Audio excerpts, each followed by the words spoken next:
What's up, y'all? I am your girl, Kandi, and today I have a woman who I've been trying to get on this podcast for a minute. I've been doing it around the city for a very long time, and I'm so happy to see how her career has just blossomed over the years. So talented, so beautiful, all the things. To my left, we have my girl, Crystal Renee Hayslett. You got it right. Hey! And she's about to speak on it. Speak on it. Hey, let's go. Now, let me say before we even start this, when you did, when you had put that show together and you performed at the end and you played piano, I was like, oh, baby, you showed out. Listen, I learned. I don't even play the piano. You don't? No, I learned on YouTube. What? Yes, I went to the Guitar Center, bought a keyboard, and taught myself how to play on YouTube. Because that was a song that I really wanted to do for my fans. And I was like, because if I don't have them, I don't have anything. And like literally, I learned how to play it. And I literally picked it up within a night. That's crazy. Yeah, but now that's next level talent. All these years, that's all I had to do was go on YouTube and learn it overnight. Come on now. YouTube University. I'm telling you, it's funny because when I got off from the piano, I said, I learned that just for y'all because I don't know how to play the piano. But yeah, you couldn't tell. I couldn't tell. Yeah, I was so nervous. Okay, so for a lot of people, you know, some people are just really getting to know you now through television, and a lot of people have had the opportunity to know you as Zatima. Yes. Okay, so first of all, how did you get that role, and who is Crystal? Yes. Okay, so had I get the role, I actually was costume designing and styling Tyler for 5 years. And we were just having brunch. It was actually his birthday weekend. We were having brunch with a few other friends, and he had just signed that big deal with BET. And we were talking, he's like, I got all this content I got to do. And we were talking about it. And there was something that was missing with that Sex and the City and girlfriend space. And he was like, I got this idea. So I was like, I don't know how to do it. He said, you'll help me produce it. And I was like, all right, cool. So this is literally nice. Over brunch. That's Tyler. Like, I was like, okay, cool. So we get the scripts, and as I'm reading, he didn't know, like, before I started styling him, I was auditioning. I was an extra. I was doing all the things that most actors do to try to make their way in the game. And I called him one day and I was like, T, I want in. And he had no idea what I was talking about. I had done auditions even at TPS, and I thought he gave me the job to style him because he didn't think I could act. He had no idea. So that is how Zatima came about. I called him. I said, I just took a leap of faith and said, hey, I want to act. I've been auditioning. I've got some tapes that I've sent in to you. And he said, what? Send them to me. He said, I can work with this. He said, I'm going to give you a small role. What you do is what you do with it. And Zatima was born from that. That's dope. Yeah. Okay, so let's roll back even further. Where are you from originally? I'm from Martin, Tennessee, little small country town. Population, I think right now is around 10,000 people. No mall, just stop signs and a few street lights. And at what point did you say, I got to get out of here? Very early on. I knew from a young age that there was something bigger for me. Like I used to watch TV. I would watch you guys. Now, I ain't trying to age myself, but I would, you know how we would write down the lyrics of songs. Like I remember having on VHS, "Run to the Arms of the One Who Loves You." I recorded that on BET. In my little, you know how the TVs had the VCR attached to the bottom? Right. I had the combo TV, and I would play that song over and over and over again. Yes, like that's how long I've been loving you. Yeah. Well, thank you. It's crazy because a lot of times my group members don't even want to perform that song. I don't even know that song is. I was listening to it today because you know how like you hear it, like I was like, this song is in my head, and I was saying the lyrics all wrong. I was like, you just run to the arms of the one who loves you. Okay, we just gonna have to call you out on stage when it's time. I see, which I'll be the other member of Escape. I got you. But I was like, that song was so good. It was something that spoke to me because I recorded it and played it over and over and over again. Yeah, but young age, it was things like BET and magazines that just showed me this world is a lot bigger than Martin, Tennessee, and I got to get out of here. Okay. So as soon as I graduated college, I didn't even leave my hometown for college. I stayed home, went to college, and because my mom said, well, if you leave and go to school somewhere else, you can't take your car. Come on, 18-year-old, I can't have my car, I'm staying. Yeah. Like, I didn't understand you know what I'm saying? I should have left. And like, I probably would have I feel like blossomed a lot earlier because I still had my parents during that time where you really kind of find yourself in college. Yeah. So I feel like if I'd have left a little early, I would have probably advanced a little sooner. Gotcha. Yeah. So where did you go next? Washington, D.C. I went to D.C., worked on Capitol Hill. I actually interned my junior year for a semester on Capitol Hill. 3 students out of the entire state of Tennessee wrote an essay, and I got chosen. Yeah. That's crazy. Yeah, and I wasn't even a poli-sci major. Gotta be just doing some crazy things. I see. 'Cause I'm like, you just be having things just happening in your life, just fall in your lap. No, literally. I be like, how did this happen? But my political science teacher at the time, he was like, Crystal, I really think you have a great knack for debate. And he was like, I think you should just look into politics just to see if you're interested. And he was like, there's this great program. He said, get out of Martin. And he had me get out of Martin. I'm like, you got me there. Where do I sign up? And he's like, just write this essay and we'll see where it goes. And I ended up getting chosen. And then from that, a year later, they called me back and offered me a full-time job. Oh, wow. So my last semester of college, I finished online and moved to DC. And the first thing Senator Alexander said, he's like, have you graduated? I said, no. I said, I'm in my last semester. And he knows how people are. When you leave and get a taste of the real world, Right. you forget about the diploma. He was like, make sure you walk. He said, I want to make sure you finish. I said, I'm going to finish.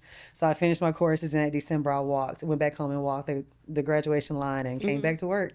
Okay. So how long did you decide to stay in D.C.? 2.5 years. 2.5 years. And I'll be honest with you, Kandi. Working in politics is a lot different than, I mean, we see it on TV and we're frustrated. But when you're in the thick of it and you have all these people making rules about your people, and they've never walked a day in our shoes, it's very heartbreaking. There was times like I would literally be in our chief of staff's office crying. Really? Yes, like when they were doing the minimum wage act and trying to like not make minimum wage higher. I was like, they don't understand. Like these people are struggling. Like why are you fighting to keep people down where they are? Like help people move up in the world, you know, to even just have a better chance at having a better quality of life. And I loved our chief of staff because Senator Alexander was a Republican, but his chief of staff was Democrat. So Tom was very, like, he kind of balanced out Senator Alexander. And I love that because he didn't have too many people that were too far right, and he wasn't too far left either. He was, like, very well balanced in the middle and fair. And I would go in there and talk to him, and I was like, you know, this isn't right. And I was like the soundboard for the people. And I didn't even realize it then, you know, as I'm just fresh out of college, just bold and like, this isn't right. But yeah, that's 2.5 years, and I've developed a really good relationship with Senator Alexander. Reggie Love, who was working for Senator Obama at the time, had came to me, President Obama's first campaign, and he was like, we got a few paid positions, you want to come work? And my parents were like, this man gave you a job right out of college. You got to stay loyal. They're big on loyalty, like, don't leave yet. And I was like, all right, I ain't gonna leave. But now they're like, we'll never tell you what you can and cannot do because you could have been working in the White House for the first Black president. I was like, wow. Yeah. Okay, but I'm sure you have no regrets about how your life has turned out. Let's be clear. Absolutely not. Everything happens for a reason. Very grateful it does. And that's what I've learned. So what made you come to Atlanta? Like, where was the transition here? Yes, a good friend of mine, close friend of mine, Boo, Akon's brother, was still thriving in the music industry, but I saw so many of my friends out here thriving. And just looking at him, I was like, if he can do it, I can do it. And I moved out here. Music was always something that I had a passion for, even acting. Like when I was recording y'all's videos, like even award shows, when I was a kid, I would learn the routines. Like this is something I always wanted to do. And I moved here because everybody was doing it. I was like, if they can do it, I can do it. I was very fearless, still am. More calculated now and strategic, but I was very fearless at that age. And I came here and hit a brick wall. I thought I was gonna come here and just make it. Yeah, I think and it didn't happen. Yeah. Reality set in. So what happened? Came here, probably one of the hardest years of my life. Depression, broke. Like it took me a year to find a job. Oh. Yes. So who did you stay with? What did you do? Who could you lean on? Yes, my uncle, my biological mother. My mother passed when I was 2. I have an uncle that lives here. I called him and I said, hey, Uncle Tyrone, thinking about moving to Atlanta. Do you mind if I stay with you for a while till I get on my feet? And he was like, sure. So he let me stay, him and his wife let me stay in their spare bedroom. And I stayed there for a year. And then Divine Stevens, he had the Artist Development Center. Yeah. Got a job there, right on Northside Drive. That was my very first job. That is funny. I probably saw you over there. At the front desk. Yep. Yeah. I did that for a year or so, and then I got a job at Tyler Perry Studios as a PA. Wait, hold on. So Divine didn't know you could sing? He did, and he actually like worked on some, helped me get some studio time. Divine, let me shout out Divine. Divine was like he was an angel, you know, a great boss.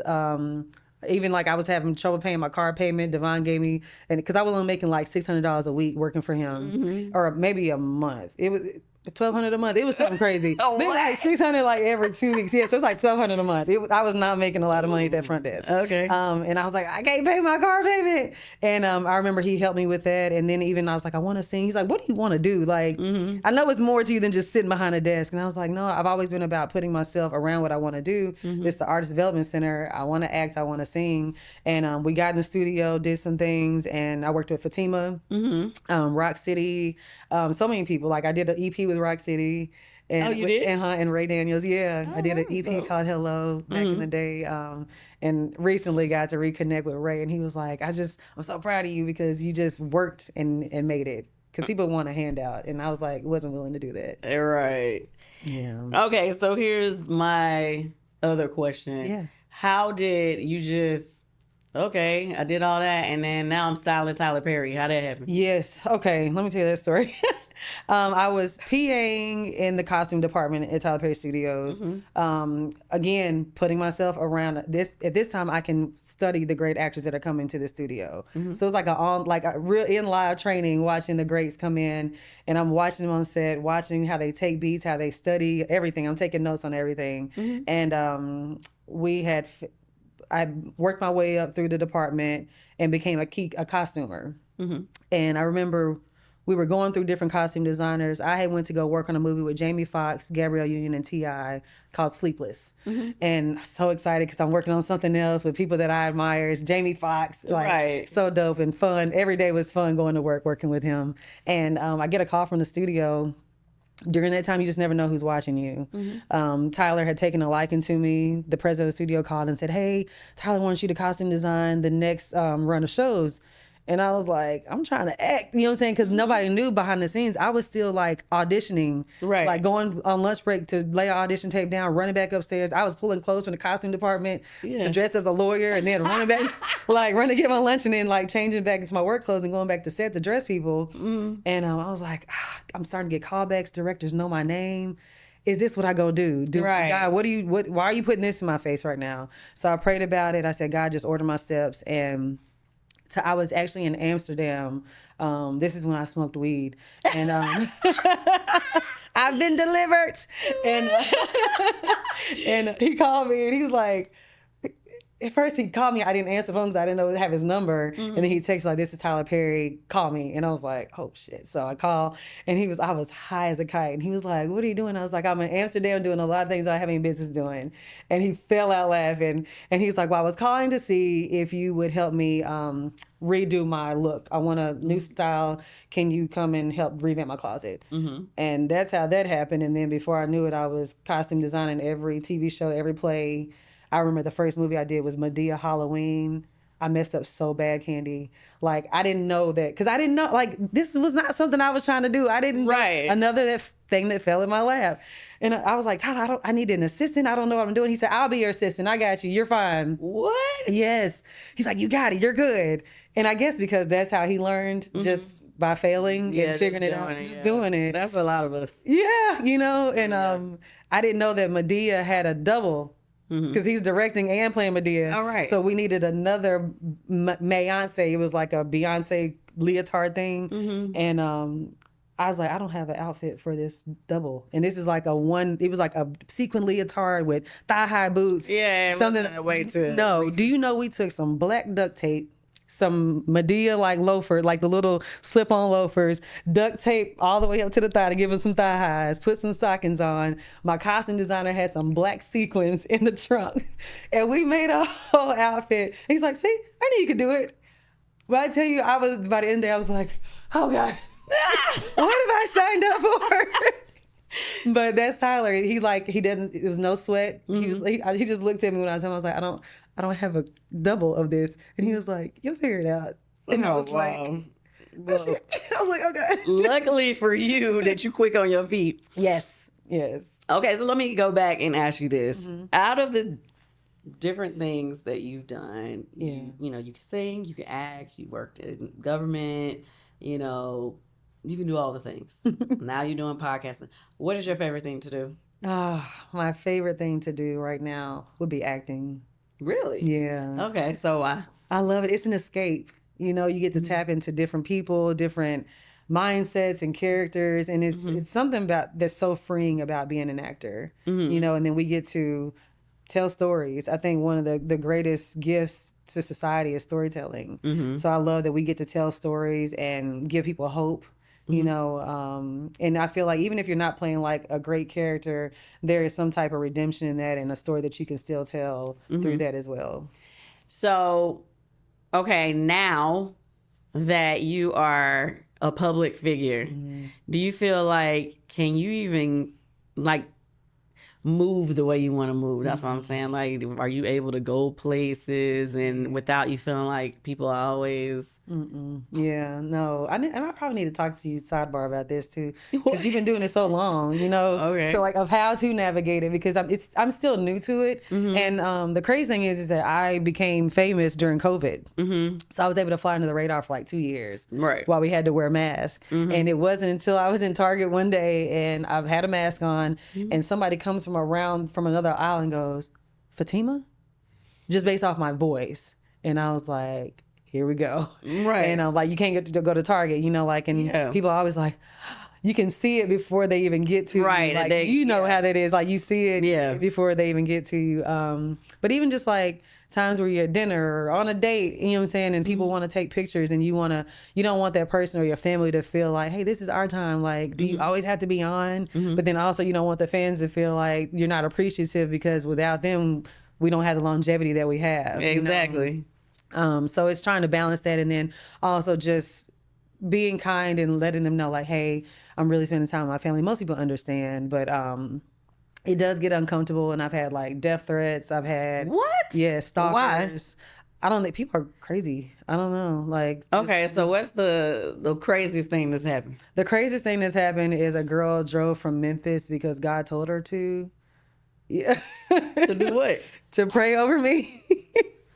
And she found like a friend of mine and went to his business. It was a whole thing. Okay. And he was like, "Do you know this girl?" And I was like, "No." And then like she called my mom at work. It was crazy. Was that the stalker moment? That was a stalker moment. Wes has like been around like when she's popped up at events and stuff. Yeah. Oh, so how do you handle that? Smile. Hi. Now look at Wes. It's like that. Blink twice if you need help. Like,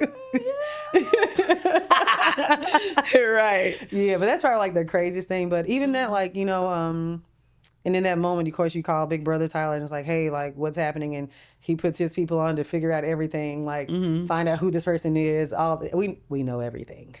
Yeah. We know everything. But just, and he's like, he said, I haven't gotten to tell you about this part of it, you know. He's like, because everything comes in phases, Right. and so we had to have a sit down and just talk about how to move, and even when I'm with my driver, making sure we're taking different routes home, making sure we're watching our cars following. Oh, it's deep for you. Oh yeah, no, it's really deep. Yeah. I just gave up. I just gave because I'm like, at a certain point, they put your address on the internet and all kinds of things. So it just kind of be like, well, just get it security or, you know, do the best you can because 'cause they you going to gotta live. find you if they really want to find you. They will, yeah. Even putting your house in a trust. Like, nobody's found, like, thank God, the house I live in now, but I got my townhouse before I became famous. Right. Like, I'd pull out my garage and, like, somebody was, like, outside. And I'm like, what is happening right now? Yeah. That's scary. Yeah. Yeah, because not everybody loves you. You know, and that's the reality of it. So it's scary. Like, it's a blessing and a curse. Okay. So, I mean, are you dating now? I am. Yeah, I'm dating. It's crazy, Kandi. I'm fasting about this right now because I just need God to like. Wait, you said you fasted. Yeah, I need to move on this thing. How long you been fasting? I just started yesterday. Oh my God. Are you serious? Yes. Okay, so how long ago did y'all meet? We met a year ago. It's been about a year ago, but it's long distance. Okay. So Are they famous too? no. So Oh yeah. okay, so that is like my question. Like when you're dating at this point in your life, you are, you know, obviously you're successful and, you know, people admire you or whatever, but how are you managing, you know, who has the right intentions and like, you know, like Because people now, these days, the people, they be coming, they are just everyday women are talking about they have to meet the representative. Yeah. But I'm sure in just like most people who are in the public eye, the representative is totally different. Totally different, yeah. So how are you able to differentiate, you know, if this gonna be the one you need to fast over? Right. Yeah. Right. Exactly. Honestly, it's the spirit of discernment. You know, God has definitely given me that intuition that women are naturally born to, but we ignore. We all can attest to like, I knew that. I felt that God told me that, but I ignored it. So really, like taking time to listen to it and heed it, and then when He shows you the signs, just listen. You know. But I think time tells because you meet the representative. I'm about to be like that tennis girl who charged. You got to get a deposit, $1,000 to date her. It's a tennis player. You saw it? You serious? Yes, it's a tennis player. I said, that is crazy, but genius. She's serious? She's dead serious. Yes. Oh, I didn't see that one. Yeah. So, like, I think it's just one of those things you got to take time. I feel like 4 seasons with somebody, they can't fake that long. You're going to see. You said 4 seasons? Yeah, like 4 seasons, like the 4 seasons, like a whole year. Go a whole with year. somebody, like you start to see, like, okay, this is a good person. Okay, well, that sounds about right. I always say 6 to 8 months. That's when you start seeing, like, if you really rocking with them or if they going to start getting on your nerves and you just tolerate it. Yeah. Because I think a lot of women, within 6 months, we see signs and we still be like, oh, well, you know, we've been dating too long to just let it go. Right. Nah. Let it go. Let it go. Right. That is so funny. Yeah. But, okay, so what's the nicest thing this person has done so far? Oh my goodness. For Valentine's Day, he had a book made of like our dating, like everything that we had done to date. It was like a whole book of our love story. It was really dope. Nobody had ever done that. Sweet. Yeah, that was very sweet and thoughtful. Game. A whole book. No, just Hardback and everything. a hardback book. I said, all right. Yeah. And okay, so that's pretty deep. That's a good one. Yeah. We got fellas, y'all better keep that in mind when you're trying to figure out the stuff to do. Right. That's free game for y'all. Yeah, that was pretty cool. So when you say you're fasting, like what is the intention of the fast? Right now, the intention for me is I realize I was spending so much time on social media, aimlessly scrolling, and I'm like, I'm not stewarding over the gifts of God or even prioritizing what I need to be prioritizing. Okay, now I might be a little guilty of that too. Even girl, I put myself on a timer. You know how you can like put a timer on Instagram, a 2-hour timer? And I still Ignore be hitting every day. I'm like, ignore. Because it has like a 15-minute or 5-minute or ignore. I'm like, ignore for the day. Yeah. And steady scrolling. And steady. I had to put that thing down. And really just intention just to hear God's voice, because I feel like when you deny the flesh, you really get to hear Him clearly. A lot of times, it's so many distractions. So you abstaining? Yes. Well, I stopped having sex in December of last year. Of last year, yeah. Before you met him. After I met him, so we did it, and then God was like, wait.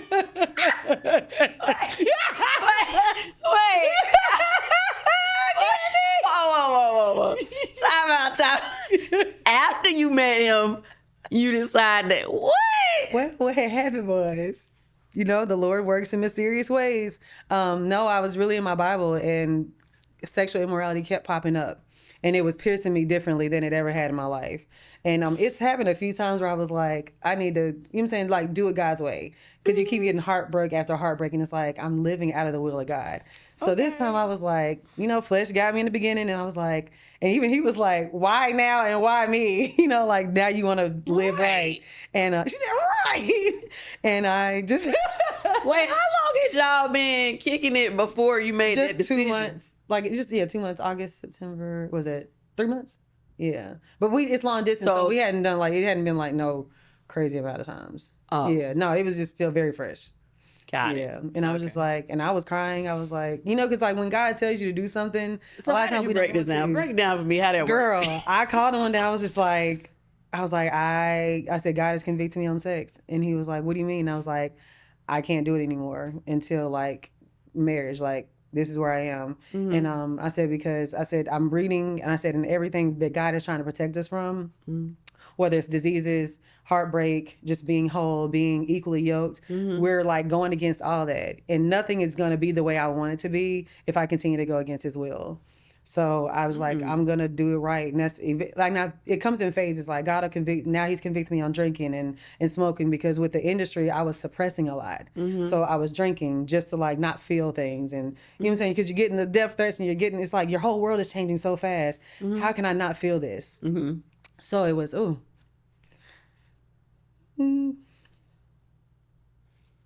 didn't know that was going to happen.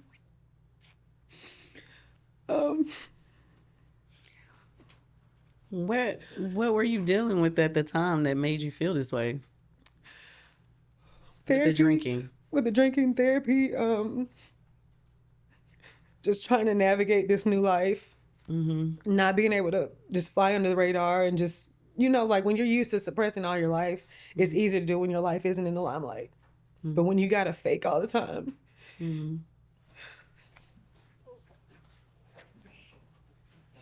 you. It's easy to do it when the world isn't watching, and I think for me that was really like the breaking point of just really like why I wanted to seek God so much. And I, even in the beginning of my podcast, it was very like faith-based driven, and like the enemy was like, when I say attacking me, Kandi.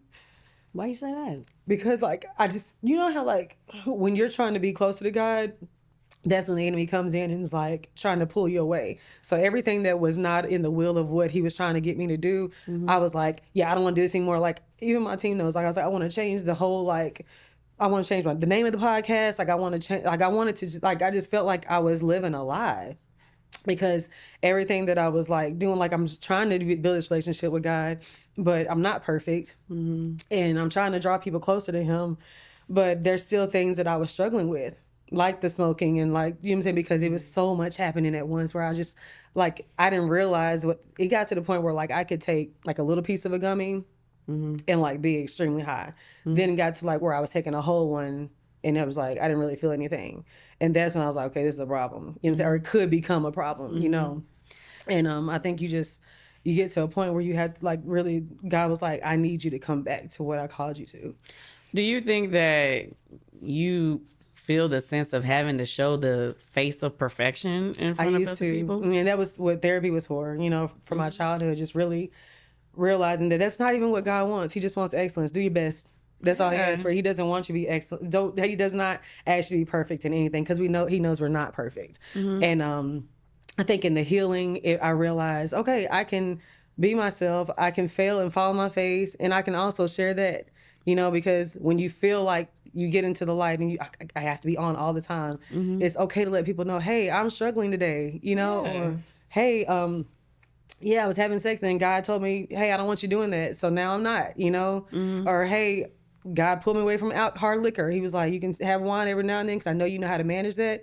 But when it comes to the vodka and tequila, that's when you start falling out of my will. So I feel like right now I'm just striving to like hear his voice more, which is why I'm fasting, lean into him, and just know, like, be guided by him as well. Yeah. I'm sorry, I didn't mean to like break down. No, it's okay. I mean, to me, I just kind of feel like, like I said, when you're in the public eye, some people feel like, okay, constantly judged. Yeah, we get right? that too. Yeah. Constantly judged, and some people feel that, they can't totally be themselves, or that they can't change their mind about different things because they gotta, Yeah.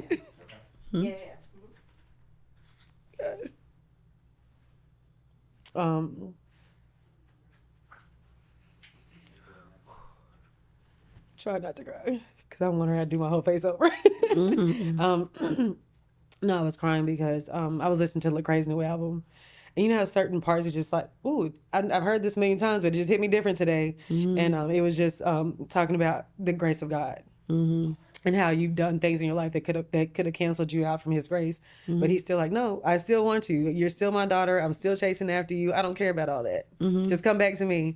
And I was in the gym, I'm walking in, I was driving the car, I was like, I was like, it's never hit me like this before. Wow. I understand everybody, have moments when they, feel emotion out of nowhere. Yeah. But so what we were saying was that, well, what I was saying was that sometimes I feel like when you're in the public eye, so much with it, right? Because you feel like, okay, you feel like you have to carry body on your back, right? You gotta withhold a certain image or for a certain amount of class. Yeah. And I know your whole thing is about class. Yeah. I don't always be so classy. But I mean, for you, it's like, I guess, especially now when you going through this fast and trying to gain clarity. Yeah.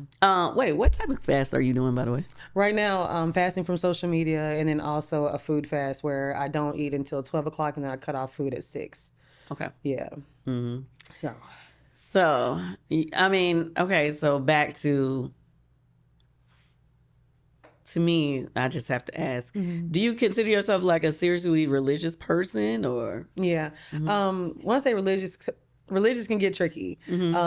Sometimes people look at religious as like people are very judgmental, and it can run people off. I look at myself as a person who is embodying what Christ wants, and that's for us to love each other like we love ourselves, hold each other accountable, lift each other up, and really just live by the commandments that he gave us, which is all only to protect us. So when I say super religious, I'm not like one of those people that is gonna like, some people can be like whoa, where it's like a turn off. I'm not like that. But yeah, definitely he is the center of my life though. Why did you want to change the name of your podcast? I feel like I just want a whole new rebrand. Like I had changed my management team, and I just wanted like a whole new rebrand of everything that was more in alignment with where I was in my life at that point, which was where I was when I was trying to run away from what God really wanted me to do. Okay. Yeah. So what was that? What was that he wanted me to do? No, you said it was more in alignment to where... Oh, yeah. Just like, honestly, being a lukewarm Christian, like feeling like, oh, yeah, I can go to church on Sundays and be on a yacht smoking weed tomorrow. It don't work like that. You know what I'm saying? Like, you have to, like, people are like, oh, but that's balance. No, like, you have to, like, choose. Okay. And I think I know I wasn't choosing. Okay. So, like, really... And I think a lot of times we make excuses like, God knows my heart. And he also says the heart is very deceiving. So like I have to, I'm saying? Like I had to really just follow him. And I know in that moment I was not. Okay, so if you would have changed the names of your podcast, what would it have been? I don't even know if I had. Did I have some names, Wes? I forgot the names. Because we had a meeting with Shauna. She was like, when I say she nipped that in the bud so quick, she was like, you're not changing the name of your podcast. And that was it. What Shauna says goes. I was like I had no dog in the fight. I was like, all right. Okay, so all right, back to the dating life. Yes. So when you said that after y'all had been kicking it for a couple months and you just had this epiphany that okay, I don't want to have sex no more. Now sometimes that could kill a relationship. Yeah.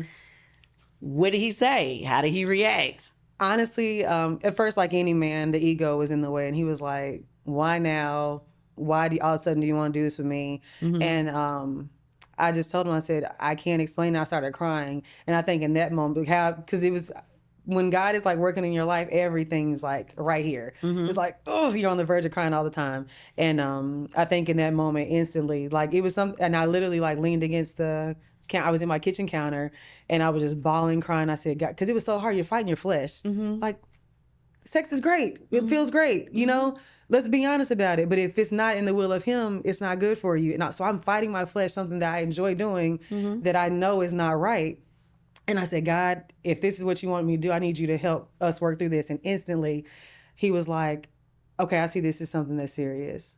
He was like, let's find other ways to be intimate that are not, because there's other ways you can be intimate by the way you treat your person, how you talk to your person, through conversation, through the time you spend, the intentionality that you have. And it was just like, God was like, if this is what you want to do, I got you, like in that instant. And that's exactly what happened. So you were fine if he was like, okay, we could just date, but I'm still going to see other people. No, it was going to be over.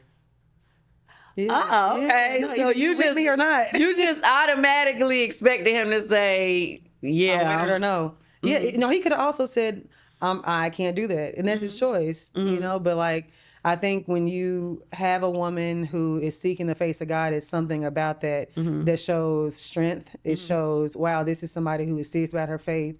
And that's the type of person that you want to be a wife and a mother, honestly, to your children. So, yeah, I think he, like, in that moment, he was like, okay. Okay, well, that's dope. But if he wanted to walk, that's fine, too. That's dope. Yeah. Okay. So since we talk about children, do you want to have children? So, Kandi, I'm 42, and I have been on the fence about that, because my career started late, so, and you know how this game is, like, you got to be ready when they call you. And when you're first starting off, it's like a grind, and it doesn't stop, really. And I missed a lot of those years where I probably should have been either freezing my eggs or trying to have children. But I also want to do that in the right way too. I'm from the country. Like, you get married, you have a family. That's the way to do it. And that's how I always wanted it. So I recently went to the fertility doctor, and great news was, she was like, you have 16 follicles, which is amazing for a 42-year-old. She said normally they have about 8. She's like, so this is good. And she said your ovaries and everything looks good.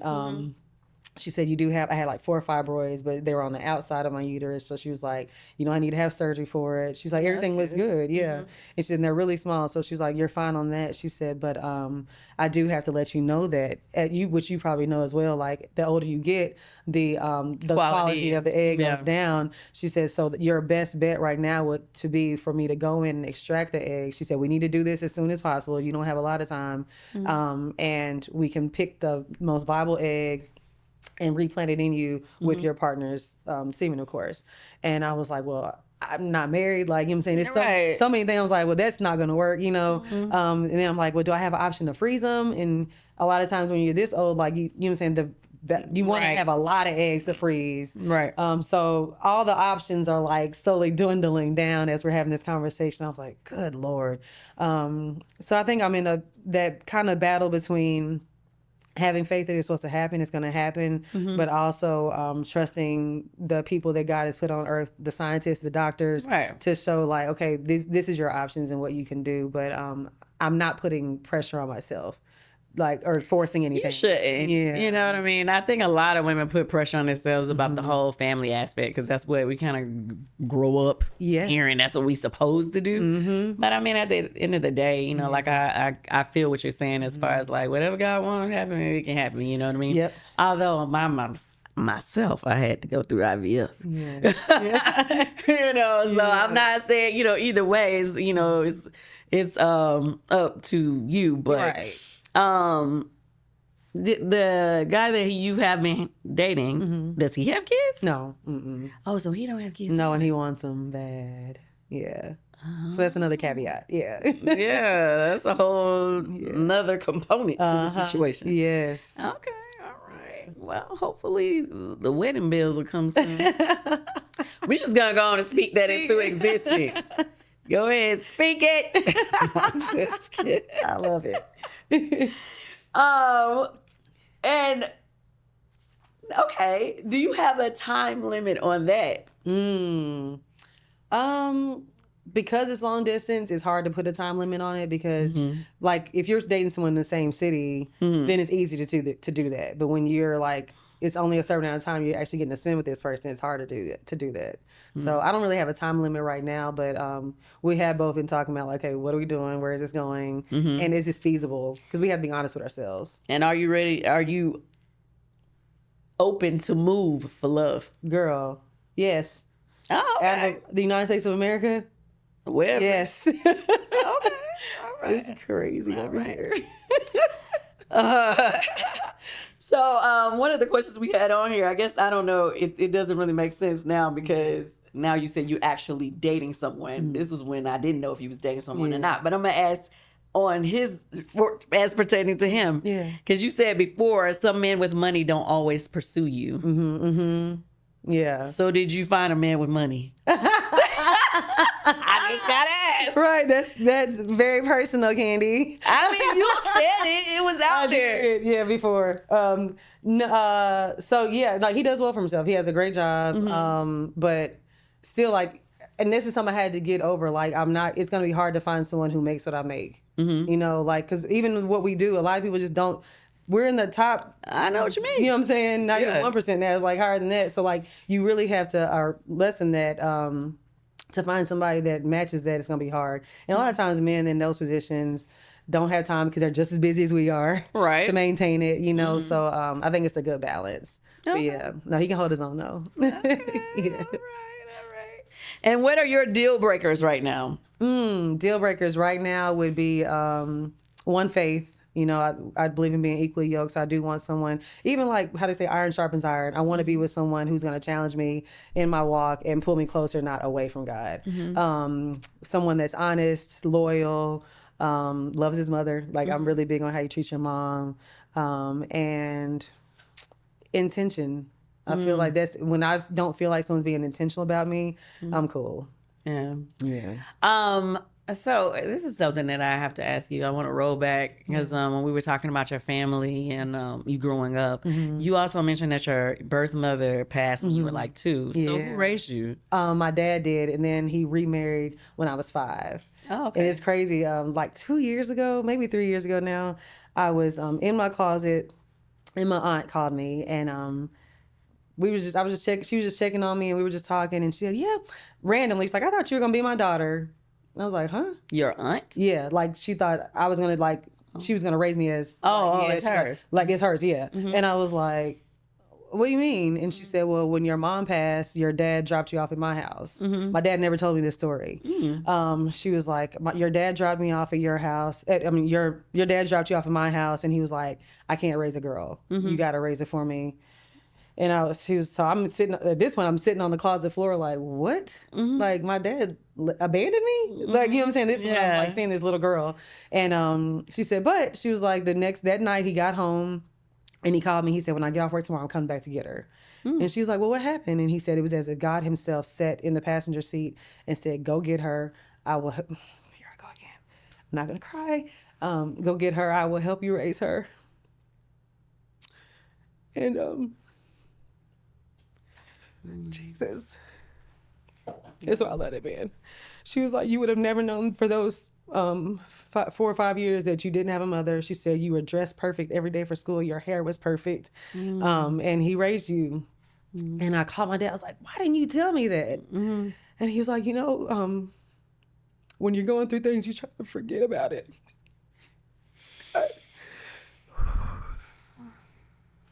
I'm sorry. And in that moment, you never know the magnitude of loss, because we as Black people have learned, and that's probably where you just learn to suppress things. You don't talk about it. Yeah, you keep moving. And he was like, I just had to keep going, And he was like, so I just never talked about it. Did you ever have like a female figure in your life that you kind of like leaned on and leaned into as you were growing up? Absolutely. My dad's youngest sister, during that time, she came and lived with us and went to school in Martin at the University of Tennessee at Martin. And she stayed with my dad and helped me get ready and take care of me as well. Oh, okay. Yeah, while he was trying to figure life out after a partner passing and losing his first wife. So yeah, my Aunt Lucinda definitely, and that's still my girl today. She is the wild one of the family. Would you say she's the one that you can talk to about anything? Absolutely. To this day. Really? Anything. Like, it doesn't matter what it is.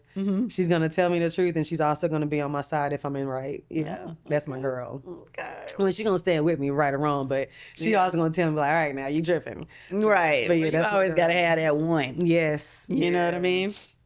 But okay, we're gonna move away from the family side. Okay, thank you. Yeah.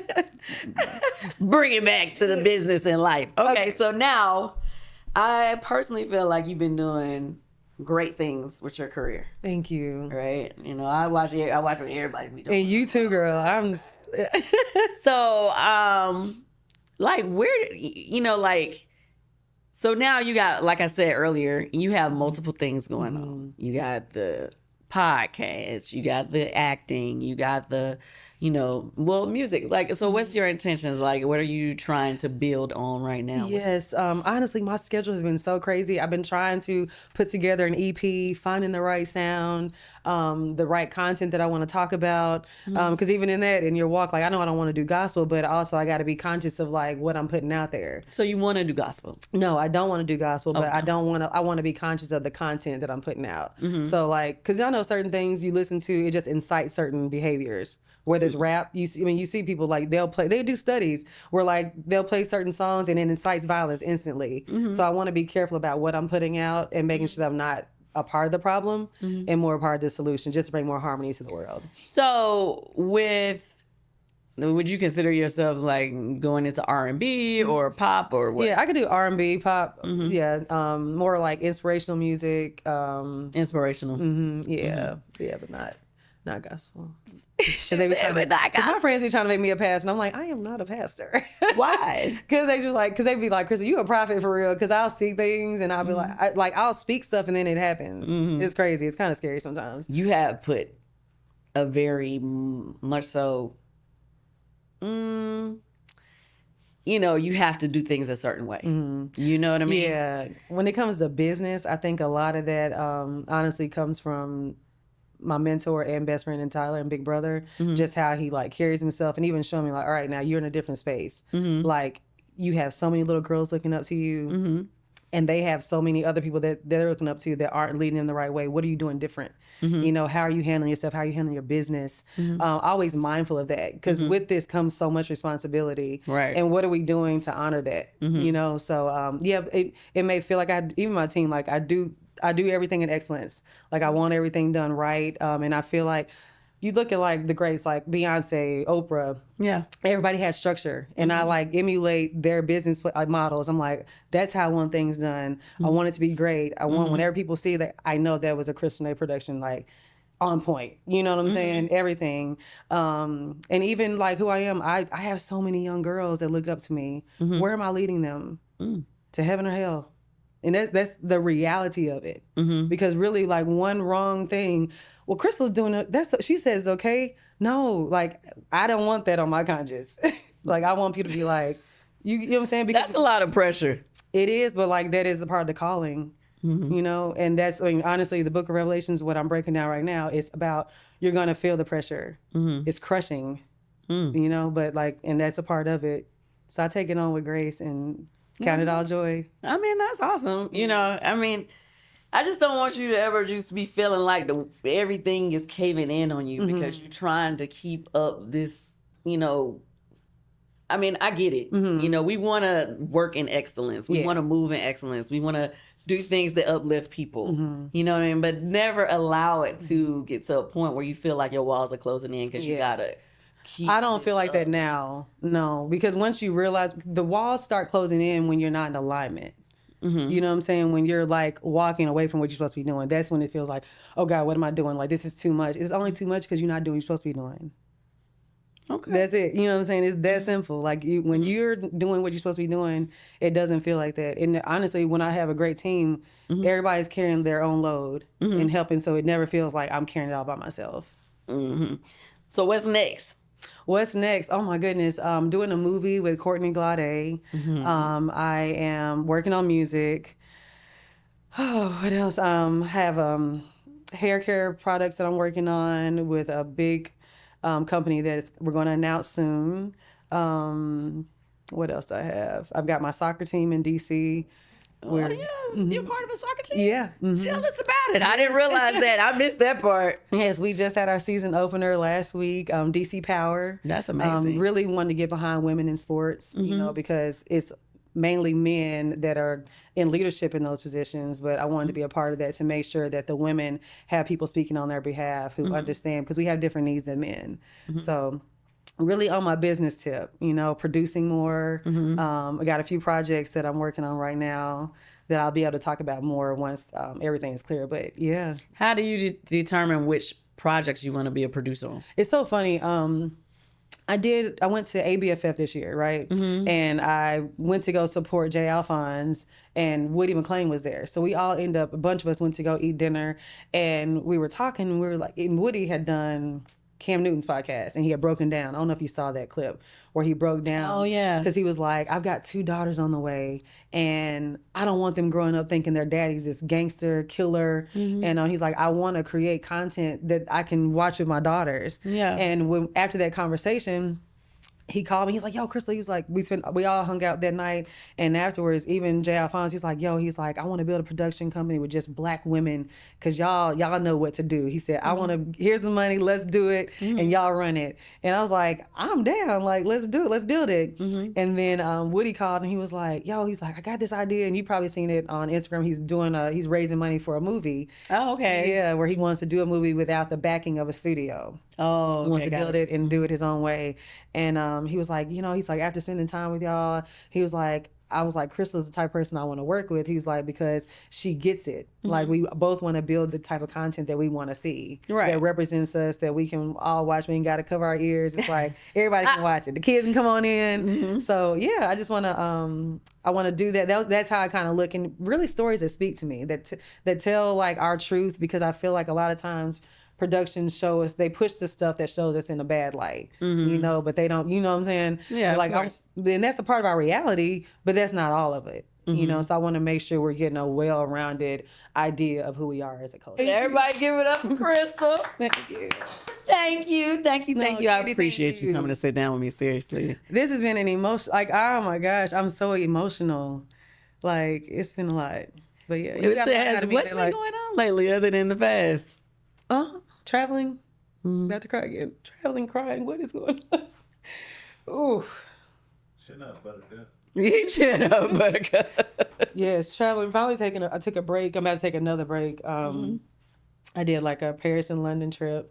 About to do Europe, so I'm excited about that. Oh, that sounds nice. Yes, before I hit the ground again. Because, like, I realized this year I've worked so much that I didn't realize, like, I wasn't taking any breaks. Mm-hmm. Even if it be small, it wasn't enough.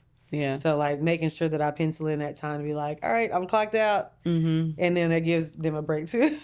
Yeah, I feel you on that. Because it'd be a lot. But, yeah, traveling and then getting ready for this live tour. I'm excited about that. Oh, when does it start? In November. Yeah, we're still working out dates and everything, but we know November's locked in. Okay. Yeah. All right. Well, I'm excited for that. Thank I you. Definitely want to catch one of those dates on the tour. Oh, thank you. Yeah. Please tell everybody how to follow you and, website, social media, all the stuff. Things. Yes. You can follow me on Instagram at Love Crystal Renee. That's LUV Crystal Renee. You can also follow me on TikTok, Facebook, all the things, same handle. Website is www.crystalrenehayslett.com. You can shop there. You can find the YouTube channel there. My foundation is there as well. All the things. What's your foundation about? Financial literacy, education, and mental health. Oh, okay. Yeah, trying to hit on all those things that our generation and our culture really need help in. Mm-hmm. Yeah. All right. Well, thanks. So we can be like you and get this money. Girl, you over here getting all the money right now. I don't know about it. You get all the money. It's good. It's good. No, I'm proud of you though. Like, seriously, I watch you and I'm like, Kandi is doing it. You're an inspiration for sure. All trying to go hard, continue. I think the thing about any career is just longevity. Mm-hmm. That's the goal, you know what I mean? Well, you've done that.